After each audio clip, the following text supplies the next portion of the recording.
Hello friends, welcome to जागृति institute.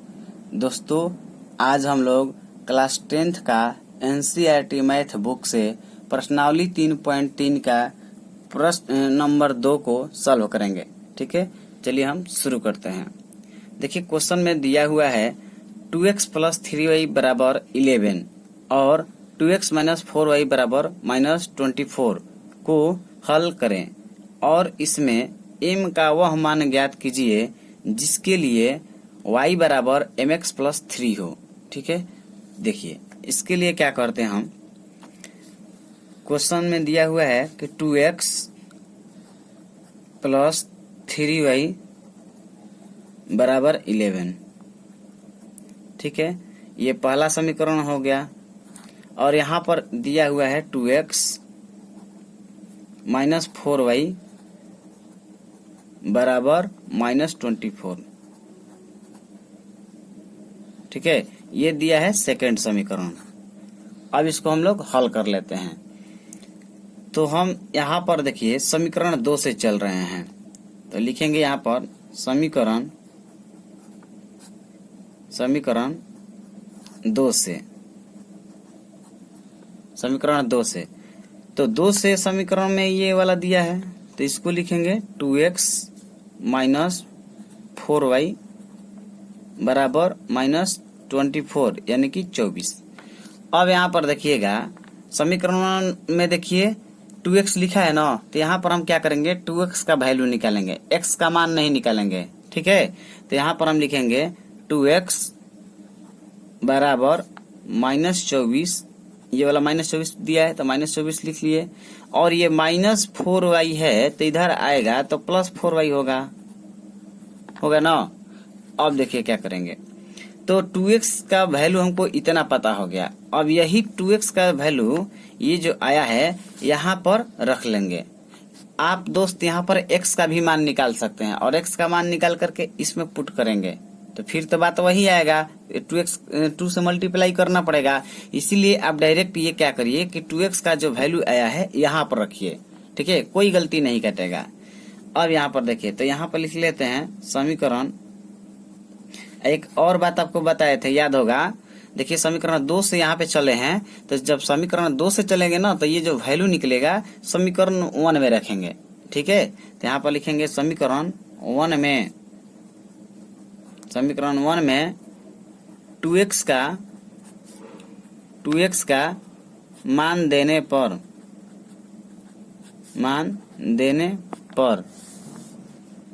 समीकरण 1 में 2x का मान देने पर।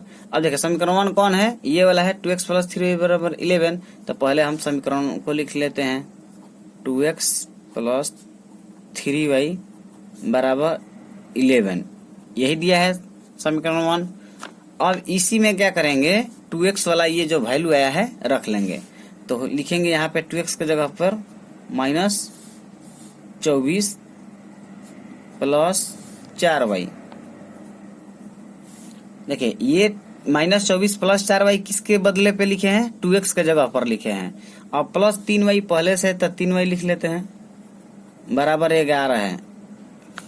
ठीक है, अब देखिएगा यहाँ पर माइनस 24 प्लस ये कितना जाएगा 4y, 3y कितना होगा 7y होगा, तो यहाँ पर 7y लिख लेते हैं बराबर 11।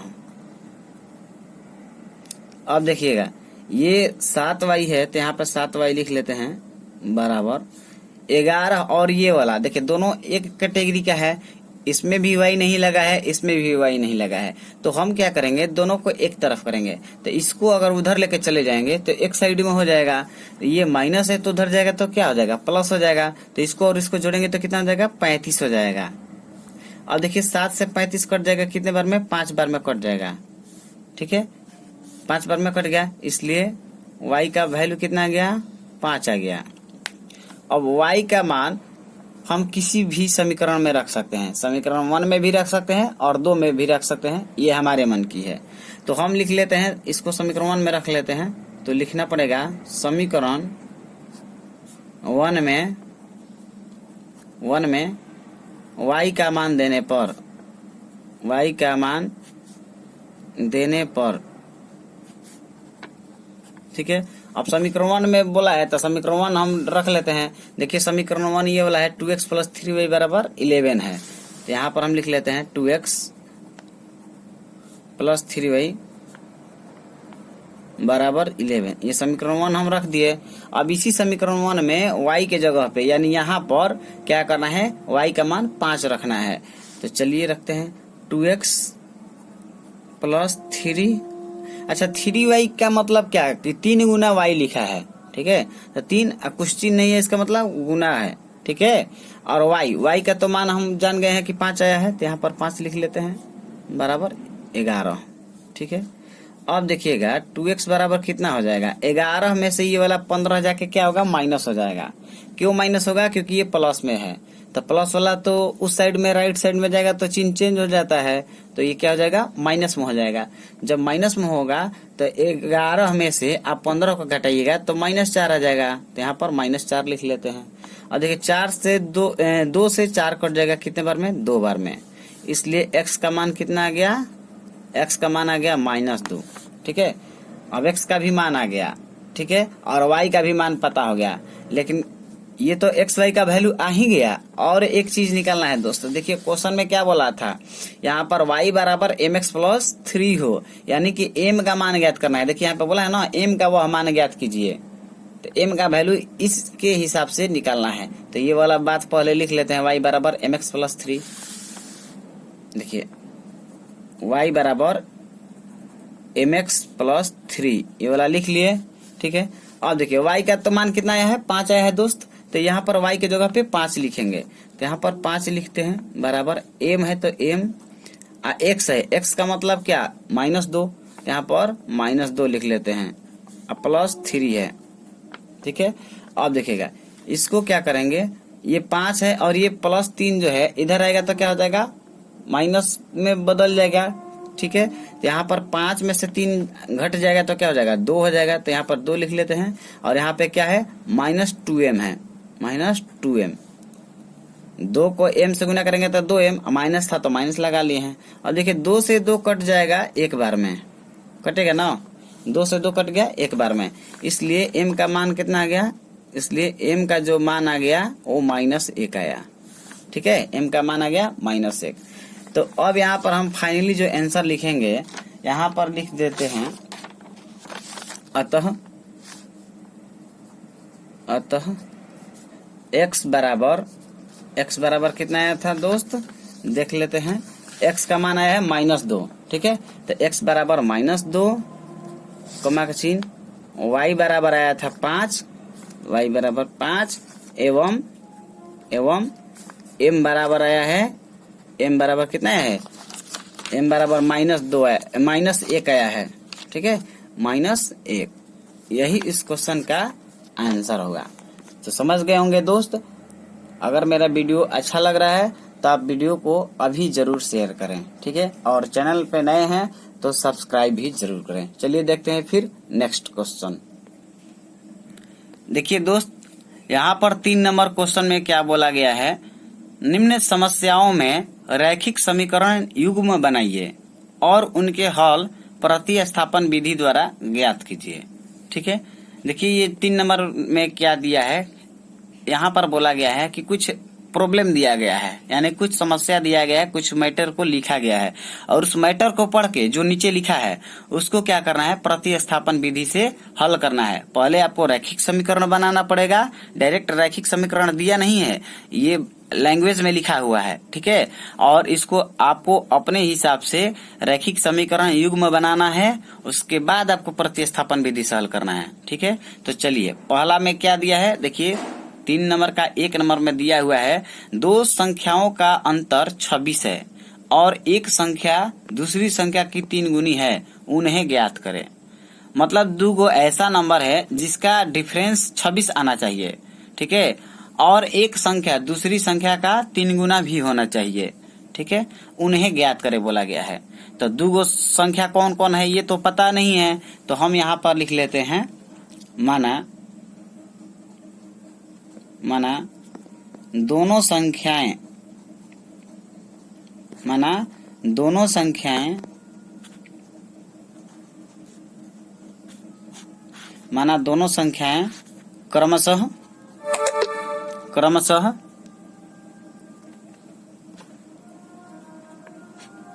माना दोनों संख्याएं क्रमशः x तथा y है, x तथा y है, जिसमें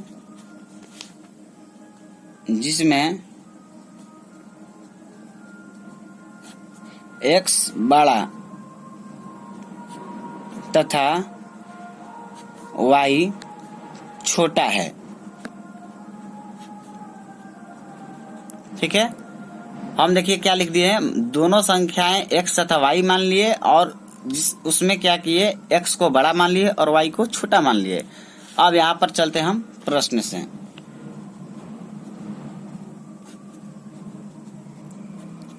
देखिए प्रश्न से चल रहे हैं।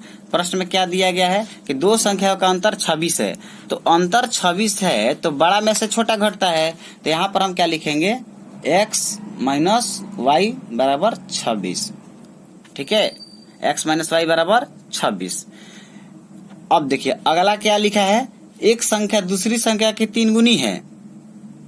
ये वाला लिखने के बाद देखिए पुनः क्या दिया है, पुनः अब ये वाला बात लिखा है कि एक संख्या दूसरी संख्या की 3 गुनी है, तो 3 गुनी जो होगा वो तो फिक्स है कि बड़ा संख्या रहेगा। ठीक है, तो इसका मतलब है कि x बराबर y। लेकिन अब एक बात ध्यान दीजिएगा, जो बड़ी संख्या है क्या है, एक संख्या है, एक संख्या दूसरी संख्या की 3 गुनी है। इसका मतलब ये हुआ कि ये जो बड़ी संख्या है 3 गुना है, तो जब ये 3 गुना है तो इसमें 3 से गुना करेंगे तो दोनों बराबर हो जाएगा, तो इसमें हम 3 से गुना कर लेते हैं, यानी कि 3y लिख देंगे। नहीं समझे? चलिए आपको एक रफ फिर से समझा देते हैं दूसरी जगह लिख के। जैसे एक बात सोचिएगा, मान लेते हैं यहाँ पे 4 है और यहाँ पर 2 है, ये वाला क्या है, इससे दुगना है। जब इससे दुगना है तो अगर इसमें 2 से गुना कर देंगे तो दोनों बराबर नहीं हो जाएगा, होगा ना। इसी तरह से हम यहाँ पर किए हैं कि एक संख्या बोला गया है कि दूसरी संख्या से 3 गुना है, तो जब ये इससे ही 3 गुना है तो इसमें 3 से गुना करेंगे, दोनों बराबर हो जाएगा। अब देखिए यहाँ से x का वैल्यू तो हमको डायरेक्ट दिख रहा है कि 3y है ना दोस्त, x का वैल्यू 3y है, तो अब ये x का जो वैल्यू है इसमें रख लेंगे, तो इसको समीकरण हम 1 दे देते हैं। समझे? तो यहाँ पर लिख लेते हैं x का मान समीकरण 1 में देने पर, समीकरण 1 में देने पर समीकरण 1 ये वाला था x माइनस वाई बराबर 26, तो यहाँ लिख लेते हैं x माइनस वाई बराबर 26। ठीक है, अब देखिए x का वैल्यू कितना है, 3y है, तो x की जगह पे 3y लिख लेते हैं, तो 3y माइनस वाई बराबर 26। ठीक है, अब 3 गो y में से 1 y घटाएंगे तो 2 गो y होगा। अब यहाँ पे कितना है, 26। अब देखिए 2 से 26 कट जाएगा, 13 बार में कटेगा ना, इसलिए y का मान कितना आ गया, y का मान आ गया 13। अब y का जब मान आ गया तो अब इसको क्या करेंगे, किसी भी समीकरण में रख लेंगे। ठीक है, किसी भी समीकरण का, यहाँ पे तो एक समीकरण दिया हुआ है, तो यहाँ पर क्या कर लेते हैं, ये जो y का मान आया है, ठीक है, हम y का मान कितना है, 13 आया है, तो यहाँ पर डायरेक्ट रख सकते हैं वैल्यू, ये छोटा पड़ेगा, यहाँ भी रख सकते हैं, किसी भी जगह पर रख सकते हैं। यहाँ लिख लेते हैं चूंकि x बराबर दिया था कितना, 3y। अब यहाँ पे क्या हो जाएगा, y का मान आया है 13, तो यहाँ पे 13 रख लीजिए, यानी कि आप कह सकते हैं x का मान कितना, 13 या 39 हो जाएगा। अतः देखिए, अतः लिख लेने के बाद क्या लिखना है, बोला था ना क्वेश्चन में, देखिए यहाँ पे बोला है उन्हें ज्ञात करें माने क्या, दोनों जो संख्या है उसको बताना है, तो यहाँ पर तो हमारा दोनों संख्या आ गया है, अतः लिख देते हैं, अतः दोनों संख्याएं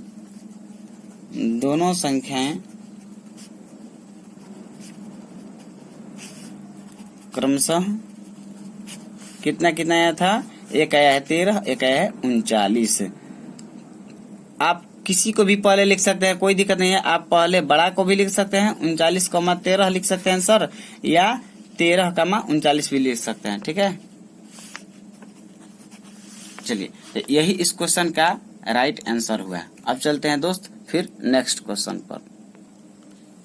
देखिए दोस्त, ये 3 नंबर क्वेश्चन का दूसरा दिया हुआ है। ठीक है, तो ये तीसरा का दूसरा में क्या बोला गया है क्वेश्चन में कि दो समपूरक कोणों में बड़ा कोण छोटे कोण से 18 डिग्री अधिक है, उन्हें ज्ञात कीजिए। देखिए क्वेश्चन में एक बोला गया है क्या, संपूरक कोण का बात बोला गया है। तो संपूरक कोण किसको कहते हैं, वैसा दो कोण जिसको जोड़ने पर ठीक है 180 डिग्री आए उसी को संपूरक कोण कहते हैं। कोई भी दो कोण रहेगा, जैसे अल्फा प्लस बीटा बराबर 180 डिग्री आ जाए अगर, तो उसी को हम लोग क्या कहते हैं, संपूरक कोण कहते हैं। ठीक है, आपको याद होगा। और अल्फा और बीटा अगर दोनों को जोड़ देने पर, अगर कोई भी दो कोण जोड़ देने पर अगर 90 डिग्री आता है उसको पूरक कोण बोला जाता है। ठीक है, तो इस क्वेश्चन में संपूरक कोण का बात बोला है, यानी कि दो गो ऐसा वैल्यू जिसको जोड़ के 180 डिग्री आए उसी को संपूरक कोण कहेंगे। तो यहाँ पर हम क्या करते हैं, देखिए क्वेश्चन बोला गया है दो संपूरक कोणों में बड़ा कोण छोटे कोण से 18 डिग्री अधिक है। ठीक है, तो संपूरक कोण तो अभी आपको बताया कि दोनों को जोड़ के 180 डिग्री आना चाहिए। तो अब यहाँ पर देखिए लिख लेते हैं, दो कोण कौन कौन है नहीं पता है, एगो को x मानते हैं एगो को y मानते हैं। तो देखिए लिखते हैं, माना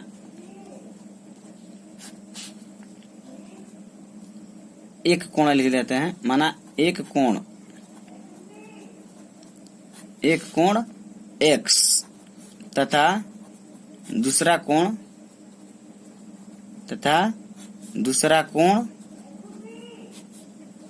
y है। ठीक है, अब देखिएगा, तो अब यहाँ पे लिख देते हैं प्रश्न से। अब दोनों कोणों के बारे में हमको पता हो गया कि कोण कौन कौन है, उसका नाम जान गए। तो अब क्या करेंगे, दोनों कोणों का योग कितना होता है 180 डिग्री, इसी को संपूरक कोण कहेंगे। ये हो गया।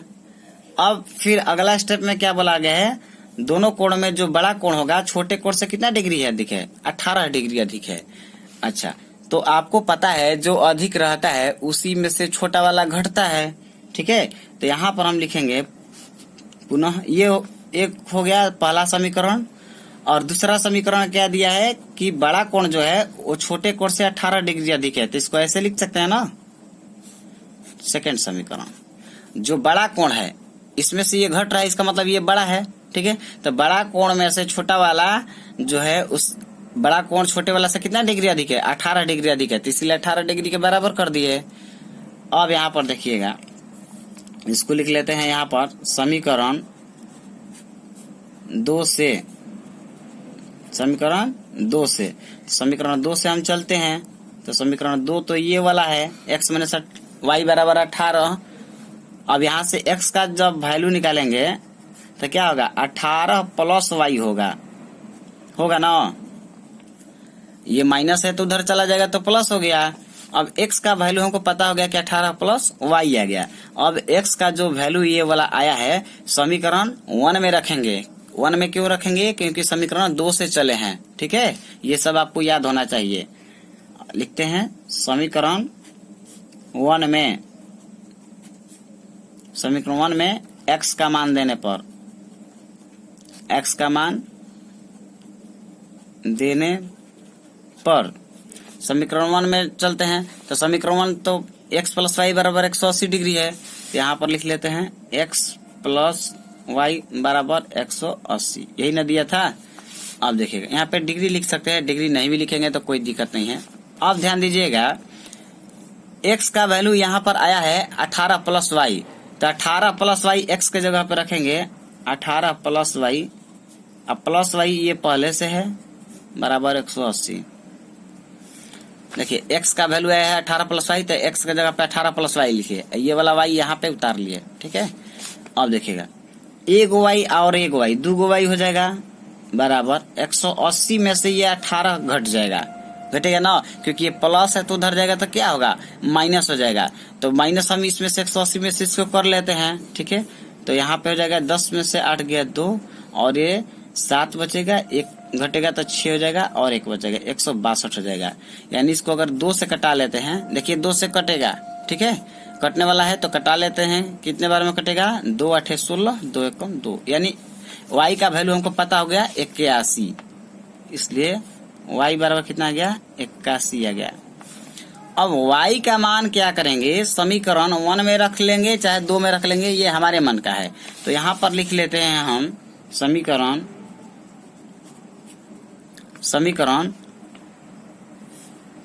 क्या करते हैं, इसको हम 2 में रख लेते हैं। समीकरण 2 में y का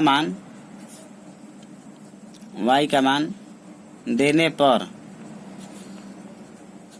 ठीक है, समीकरण 2 में y का मान देने पर, तो देखिए समीकरण 2 क्या है? ये वाला है, x माइनस वाई बराबर 18 डिग्री है ना।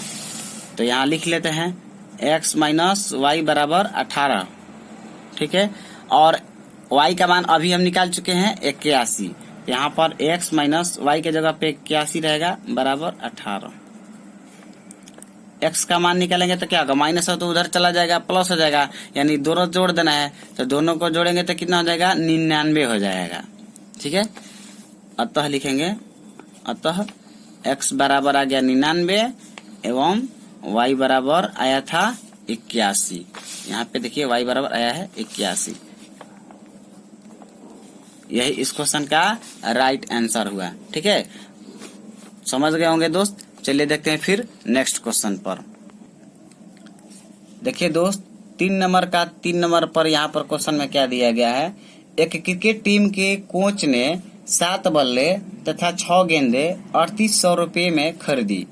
बाद में उसने 3 बल्ले तथा 5 गेंदे 1750 रुपये में खरीदी। प्रत्येक बल्ले और प्रत्येक गेंद का मूल्य ज्ञात कीजिए। देखिए, प्रत्येक बल्ले और प्रत्येक गेंद का मूल्य मतलब का, एक गेंद और एक बल्ले का दाम बताना है, यानी बैट का, ठीक है। तो यहाँ पर हम लिख लेते हैं, माना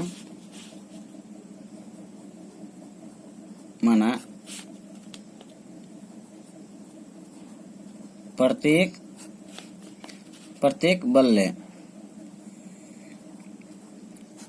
बल्ले का मूल्य,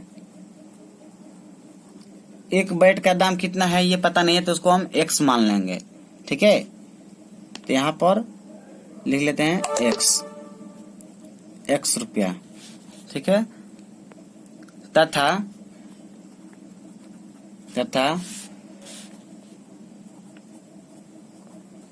प्रत्येक गेंद का मूल्य, ठीक है। देखिए क्या लिखे हैं, माना प्रत्येक बल्ले का मूल्य 1 रुपया तथा प्रत्येक गेंद का मूल्य y रुपया है, ठीक है। अब यहाँ से हम प्रश्न से चलते हैं। यहाँ लिखेंगे प्रश्न से। अब देखिएगा, जब एक बल्ले का दाम कितना है?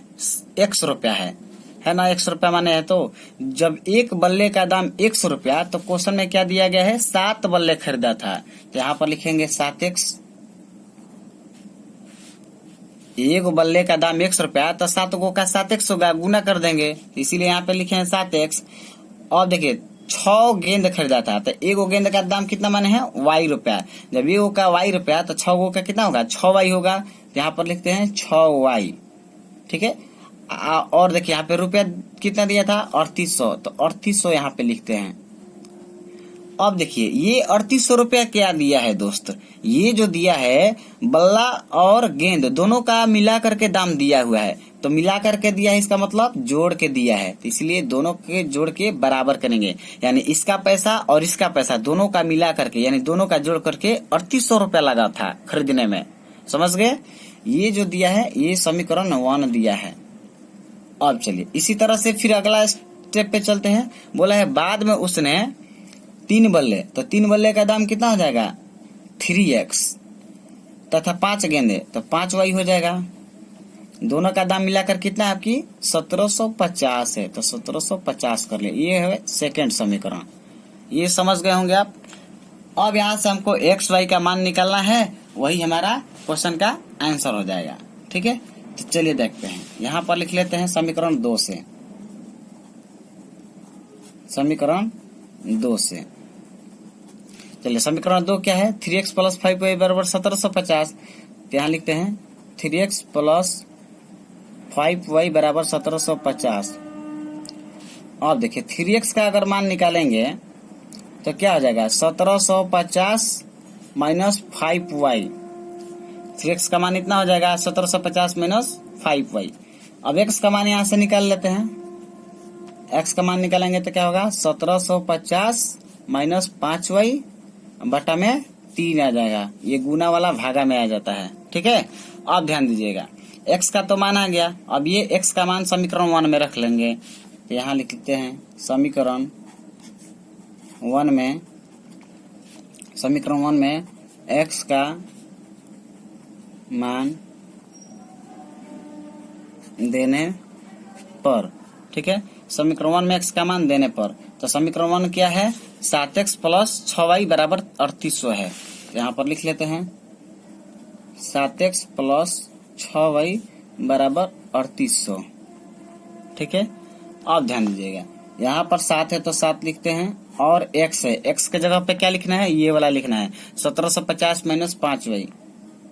1750 - 5y, अब बटे में कितना लिखना है, 3 है, तो बटे में 3 लिख लेते हैं। ठीक है, इसको थोड़ा सा ऐसे घेर लेते हैं, आसान हो जाएगा। अब देखिएगा प्लस 6y पहले से है तो 6y लिख लेते हैं बराबर 3800। अब ध्यान दीजिएगा, 3 से तो गुना करना है अंदर में, तो 3 से गुना करेंगे तो कितना, 7 से गुना करना है दोस्त। 7 से गुना करेंगे तो कितना हो जाएगा, देखिए 7 से इसको गुना करेंगे तो 0, फिर 7 × 5 = 35 की 5 हासिल 3, 7 × 7 = 49 और 3 52, 52 के 2 हासिल 5, 7 × 7 और 5 12, इतना आ गया। इसे 7 से इसको गुना किए तो इतना आ गया। ठीक है, और माइनस है तो माइनस करते हैं, और 7 को 5 से गुना करेंगे तो 7 × 5 = 35, y है तो y लगा लेते हैं। ठीक है, अब देखिए बटा में कितना है, 3 है, तो बटा में 3 है तो यहाँ पे बटा में 3 उतार लेते हैं। ठीक, अब प्लस 6y है तो प्लस 6y = 3800। ठीक है, अब देखिए यहाँ पे बटा का जोड़ हो गया। अब ये वाला गुना किए हैं सिर्फ, ठीक है, इतना आया है। अब देखिए इसके बटे में तो कुछ नहीं है, तो 1 मान लेंगे, 1 का 3 का लघुत्तम लेंगे तो 3 ही होगा, तो हम इसको डायरेक्ट कर देते हैं। ये वाला लिख लेते हैं 12,250, इतना आया है, और -35y, और ये प्लस है तो प्लस कर लेते हैं। अब क्या करेंगे, 3 को 6 से गुना करेंगे तो 18 हो जाएगा, y था तो y लगा लेते हैं बराबर। अब देखिए इसका जो नीचे वाला एलसीएम 3 आ रहा है, इस 3 को क्या करेंगे, इससे मल्टीप्लाई करेंगे। तिरछा तिरछी गुना होता है, तो तिरछा तिरछी गुना होगा इससे इसमें, तो कितना आ जाएगा, देखिए 00 है तो पहले 00 उतार लेते हैं, और 3 से इसको गुना कर देंगे 38 को, तो 3 को 8 से गुना करेंगे, 3 × 8 = 24 की 4 हासिल 2 और 3 के 9 और 2 11, इतना आ गया। यहाँ तक समझ गए होंगे। अब चलिए देखते हैं फिर आगे। देखिए यहाँ पर ये वाला उतार लेते हैं 12,250। ठीक है, उसके बाद ये वाला कितना हो जाएगा, -35y और +y। माइनस प्लस क्या होता है, माइनस, यानी घटता है। तो 35 में से 18 को क्या करेंगे, माइनस करेंगे, तो कितना हो जाएगा, 15 में से 8 जाएगा तो 7, और ये 2 बचेगा, 2 में से 1 जाएगा 1, यानी कि 17 हो गया। और y था तो y लगाना है। और देखिए ये वाला बड़ा है, 18 से 35 क्या है, बड़ा है, तो माइनस में आ जाएगा, इसीलिए यहाँ पे माइनस लिखेंगे बराबर कितना है, 11400। ठीक है, अब देखिएगा इसको क्या करेंगे, y का वैल्यू निकालना है, तो y वाला को क्या करेंगे, उस साइड लेके चले जाएंगे, बस क्या हो जाएगा, प्लस में आ जाएगा, और इसको इधर करना पड़ेगा।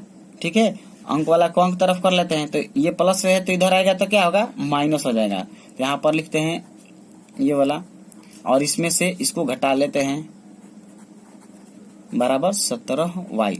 ठीक है, अब चलिए घटाते हैं, कितना बचेगा, देखिए 0 में से 0 जाएगा तो 0, 5 में से 0 जाएगा तो 5 होगा, फिर 2 में से 4 नहीं जाएगा, 2 में से जब 4 नहीं जाएगा तो यहाँ से ले लेंगे तो 12 हो जाएगा, 12 में से 4 चला जाएगा तो 8 हो जाएगा।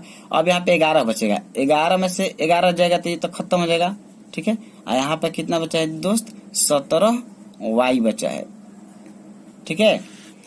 देखिए फिर से एक बार मिला लीजिए इसको, 0 में से 0 गया 0, 5 में से 0 गया 5, और 2 में से 4 नहीं जाएगा तो 12 हो जाएगा, 12 में से 4 जाएगा तो 8 हो जाएगा। यहाँ पे 11 बचा, यहाँ भी 11, खत्म, 11 से 11। 17 से देखिए कट जाएगा 85 5 बार में, और एक 0 था तो 0 लगा लेंगे, इसलिए y का मान कितना आ गया, 50 आ गया, ठीक है। y का मान 50। अब y का मान समीकरण 1 में रखेंगे तो लिखेंगे समीकरण 1 में, ठीक है, y का मान देने पर,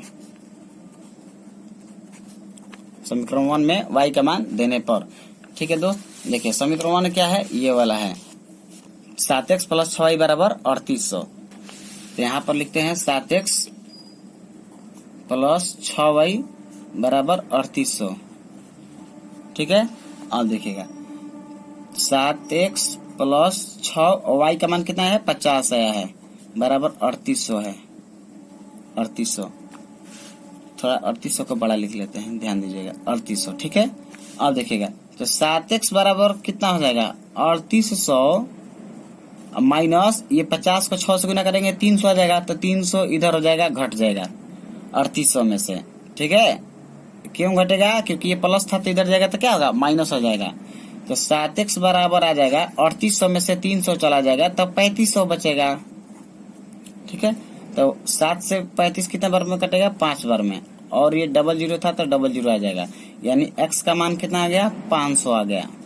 अब लिखेंगे अतः, अंत में लिख लीजिएगा अतः प्रत्येक बल्ले का मूल्य, प्रत्येक बल्ला को क्या माने थे, 100 रुपया माने थे, अतः प्रत्येक बल्ले का मूल्य x बराबर 500 रुपया, तथा प्रत्येक गेंद का मूल्य